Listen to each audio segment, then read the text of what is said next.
In this video, the sort list method in Python. So let's start with a look at the docs. Sort takes two optional arguments, key and reverse. The defaults for this are none and false. The only other thing I'd really mention here that's really important is that we're going to be sorting the items in place. So in place is very important here, and I'll show you what that means in a second. So let's open up our terminal and get started. So let's say we had a list here, and I'm just going to make this a bunch of numbers that are very out of order.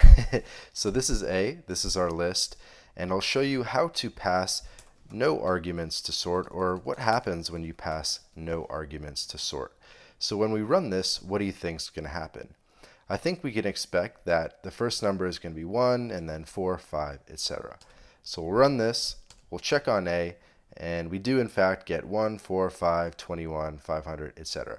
So without any arguments being passed to it, it's pretty straightforward. Next, let's look at what happens when we sort strings. And I want to show you this because it's pretty important. So let's say we had some lowercase strings, we had some uppercase strings, and we had some random symbols. Okay, so that's our list B.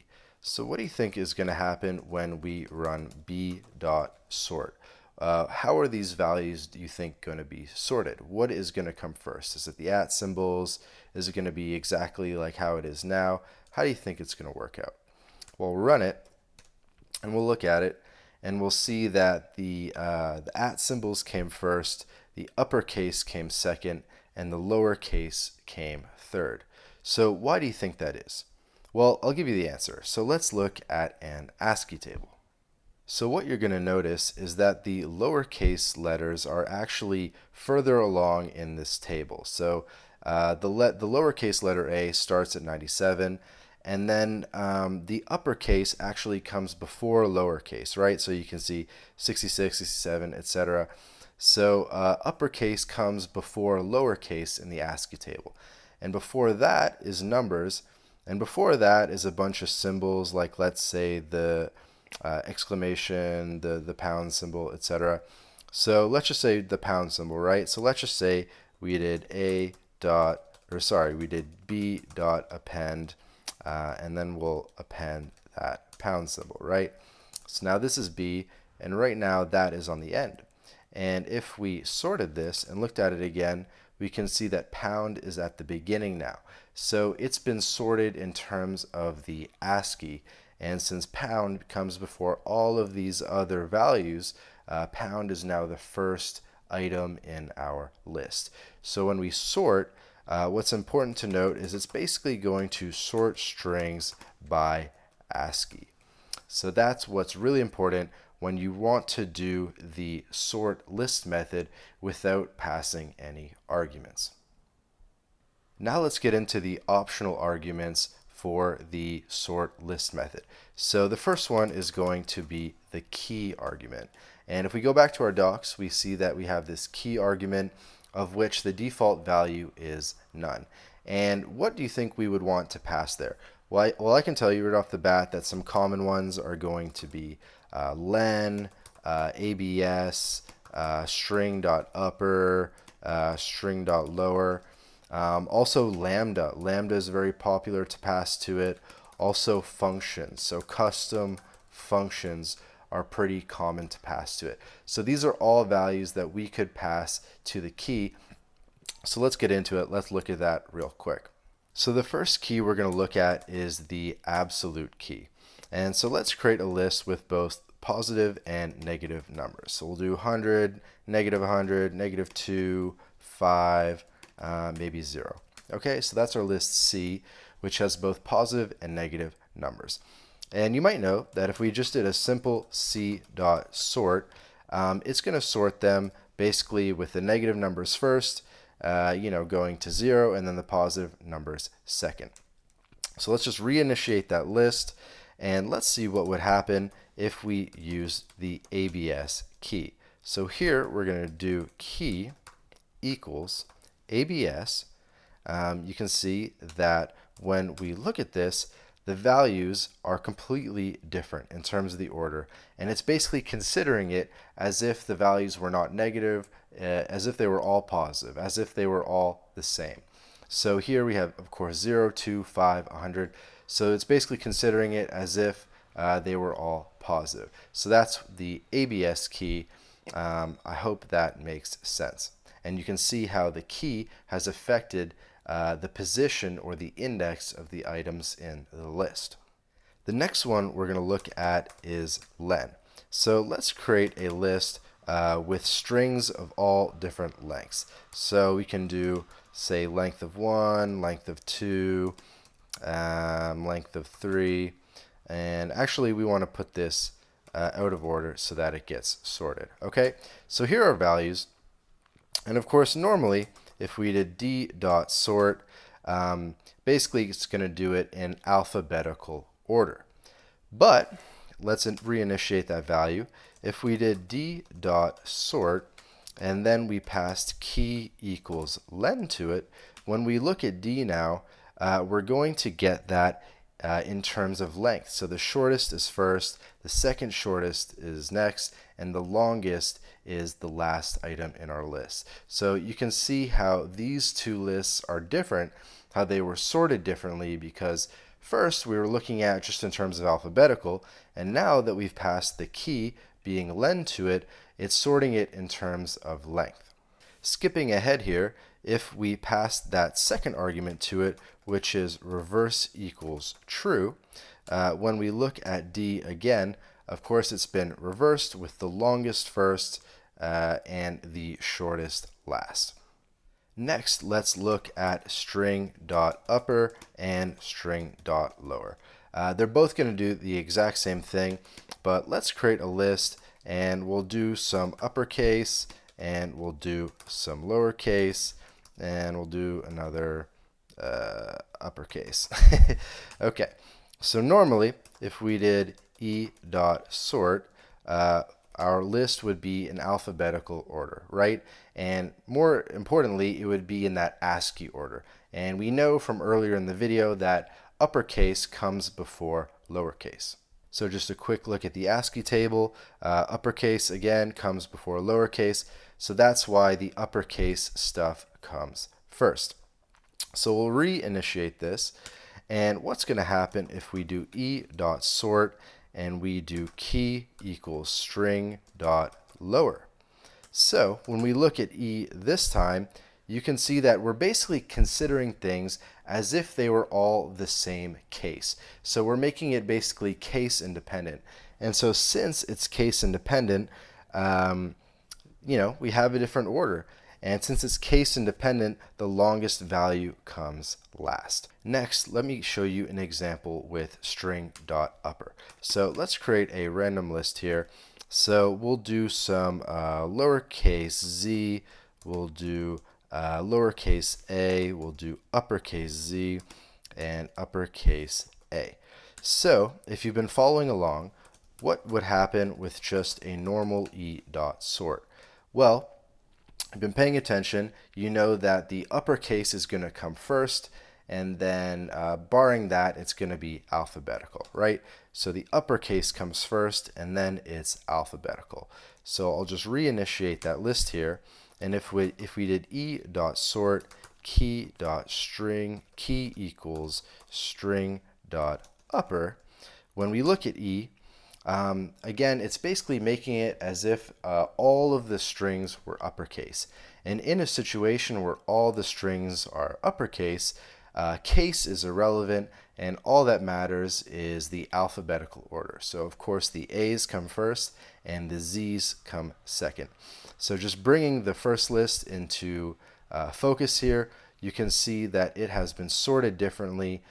Before, the uppercase came first, and now it's just the alphabetical order where the A's come first. So that's string.upper and string.lower. Next, we're going to look at the lambda argument. And so what I'm going to do is actually steal this little tuple, or this list of tuples, from a Python example. And we're going to paste this in here, student tuples. Okay, so we have student tuples, we can check this out, and we have 3 tuples here that have basically a string for the name and also a number that basically represents their age. And so let's say we wanted to sort these tuples by age. So we basically wanted to do youngest to oldest, right? So it'd be like the 10, and then 12, and then 15. So how would we do that with the sort list method? So what we would want to do is student tuples dot sort, and then for the key, we can do key equals lambda student colon student, and then we'll do the index of 2. And the index of 2 will get us the ages here.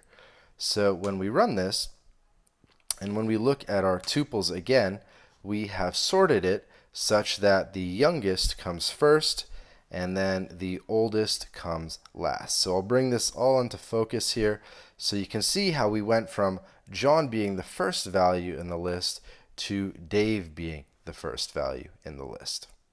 And so let's just say instead of sorting by that last value, instead of sorting by that age, quote unquote, what if we just wanted to sort by their grades? So 2 people have B's and then 1 person has an A. So the way we would sort it would be such that the A comes first, because that comes first in ASCII, right? So this is at index 1. So all we would have to do is switch this to index 1. And when we look at our student tuples again, John with A came first. And yeah, we sorted it a different way. And we did that with a lambda as our key. Now you may be thinking, well, how about we take that lambda and we turn that into a function? So that's what we're going to do next. So now let's formally move on to the function as an argument for the sort list method. So first, let's create a function. And I was thinking of calling this agefunc. And it's going to take that list in that I'll just call x. And what it's going to do is return x, and we'll do the slice notation again, and we'll do that too, because we know that's where the age was, right? So again, we have our student tuples, right? And what we're gonna do is student tuples dot sort, and then we'll do the key equals agefunc. Okay? And when we run this and we look at our student tuples, we have now sorted it such that the age is now youngest to oldest. So you see how we have changed that. Before, the oldest person came first, and now the youngest person is coming first. So it is the exact same thing that we did with the lambda, except we kind of extracted that from the lambda. We made our code a little bit shorter, at least in terms of this one-liner, and we have replaced our lambda with the agefunc function. Also worth noting is you can see I didn't even have to pass the argument to it. All I did was write the name of the function, and it was good to go just like that. So now that we've looked at a whole bunch of different ways to do the key argument, now let's just look at that reverse again. And reverse is pretty straightforward, so we'll just do the reverse function real quick, or the reverse argument, I should say.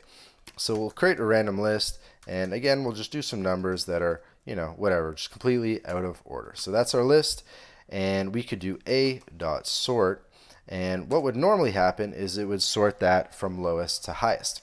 But if we pass reverse equals true to it, then when we look at that list, the largest number comes first and the smallest number comes last. So we have reversed that list. And of course the default is false, so you could literally just pass false if you wanted to. And we could look at A again, and it's 1, 2, 4, smallest number first, largest number last. So that is the reverse keyword argument. The very last thing I wanted to talk about was sorting in place. And I just wanted to go a little bit more into detail on this. So let's just say we had a list of random values, right? So here is our random list. And I have a whole other video on this. I have a video on the sorted built-in function. I have a video on the sorted built-in function versus the sort list method. But in this video, we're talking about the sort list method, so I'll just quickly go over sorting in place. So what I mean by that is if we use the sorted built-in function and we passed a to it, that's going to return a sorted version of the list. But if I just look at A again, A hasn't been sorted. A is still out of order, right? So we look at A again. A has not been sorted. Only when you do this built-in function is it going to return a sorted list, but the original list itself is unsorted. So the original is unchanged, right? So it has not been sorted in place. So basically that is not what sorting in place is.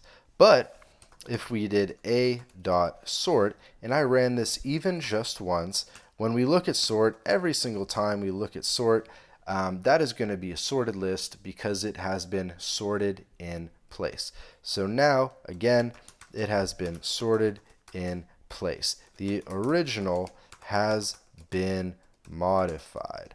Okay? Modified. So basically just trying to show you that there is a big difference between sorted A and A dot sort. So you got to understand that these two things are different, and I think this is a little bit bigger topic that's really worth knowing as a software developer. The idea of sorting in place, this is something that's going to come up time and time again, especially in leak code problems and other different types of algorithm challenges. So sorting in place is something that you want to know about. Sorting in place is going to be potentially faster.